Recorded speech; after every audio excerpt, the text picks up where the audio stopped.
বৈধ ভোটারদেরকে ভোটার তালিকায় নাম নথিভুক্ত করাতে হবে।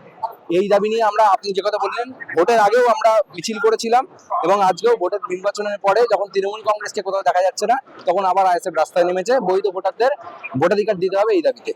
নতুন সরকার এসেছে, তারা তো সব গেরুয়া রং আসলে তারা তো রাস্তায় নামে না। দেখা যাচ্ছে যে একের পর এক বুলডোজার চলছে সাধারণ মানুষকে খাওয়া মানুষদের বাড়ি।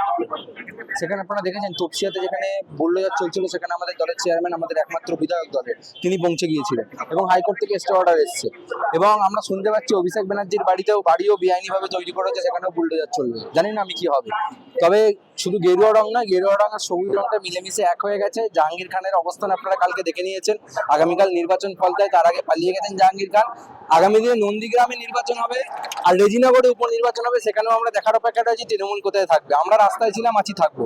যেখানে এই নতুন নবনির্বাচিত সরকার, আমাদের চেয়ারম্যান প্রথম দিন বিধানসভায় অধ্যক্ষ নির্বাচনের দিন যে বক্তব্য রেখেছেন, যে শুধু বিরোধিতা করার জন্য বিরোধিতা করা নয়, যেখানে মনে হবে ন্যায্য বিরোধিতার দরকার রয়েছে, যেখানে আমরা মনে করব সংবিধানের উপর আঘাত হচ্ছে, সেখানে আমরা বিরোধিতা আগেও করেছি, আগামী দিনেও করব।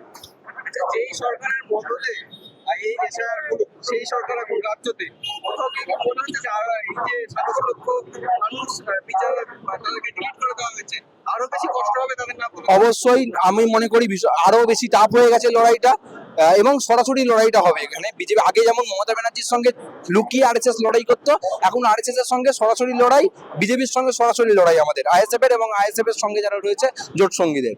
অবশ্যই কঠিন হবে লড়াই, কিন্তু লড়াই আমরা জিতবো।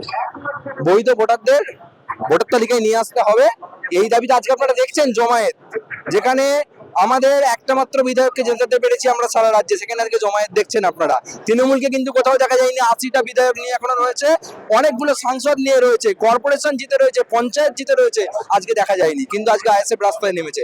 বৈধ ভোটারদের যাতে নাগরিকত্ব দেওয়া হয়, তারা যাতে নাগরিকত্ব মাফ করবেন, তারা যাতে ভোটাধিকারে নাম তোলা হয়, ভোটার লিস্টে নাম তোলা হয়, তার জন্য আমাদের আন্দোলন জারি আছে, থাকবে।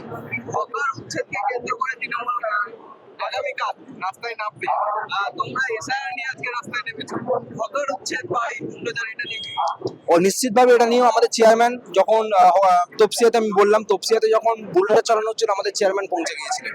আর শিয়ালদাতে, হাওড়াতে, এই সমস্ত জায়গায় যে হকার উচ্ছেদ হয়েছে, ভেতরেও হকার উচ্ছেদ হয়েছে, সেগুলো নিয়ে আমাদের স্পষ্ট বিবৃতি এবং আমাদের আন্দোলন আগামী দিনে আপনারা দেখতে পাবেন। কিন্তু আগামীকাল তৃণমূল কংগ্রেস হাওড়ায়, শিয়ালদায় এবং বালিগঞ্জে সম্ভবত 3 জায়গায় যে আন্দোলন ডাক দিয়েছে, আমরা অপেক্ষায় রয়েছি মমতা ব্যানার্জি রাস্তায় নামে কিনা দেখার, অভিষেক ব্যানার্জি কালকে রাস্তায় নামে কিনা দেখার, এবং কারা কালকে নামবে রাস্তায়। সবাই তো একে একে অ্যারেস্ট হয়ে যাচ্ছে, কারা রাস্তায় নামার জন্য কালকে বাকি থাকবে সেটা দেখার জন্য আমরা রয়েছি।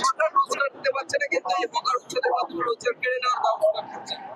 কোথাও কি মনে হচ্ছে যে এই যে গরিব মানুষদের প্রতি বা পুঁজিপতি যারা আছে তাদের একদম পুঁজিপতিদেরকে লাভ দেওয়া হচ্ছে, এবং যারা গরিব মানুষ ছিলেন, হকার ছিলেন, একটা মুড়ির ঠেলা নিয়ে বসতেন, একটা ঘুংড়ির ঠেলা নিয়ে বসতেন, আজ তাদেরকে উচ্ছেদ করে দেওয়া হয়েছে। নিশ্চিতভাবে গরিব মানুষের পেটে লাথি মারা, এবং বিজেপি বরাবরই পুঁজিপতিদের হয়ে কাজ করে এবং সেটাও রাজ্যে ইমপ্লিমেন্ট করার চেষ্টা করছে। কিন্তু আইএসএফ এই জায়গায় বিরোধিতায় ছিল, আছে, থাকবে।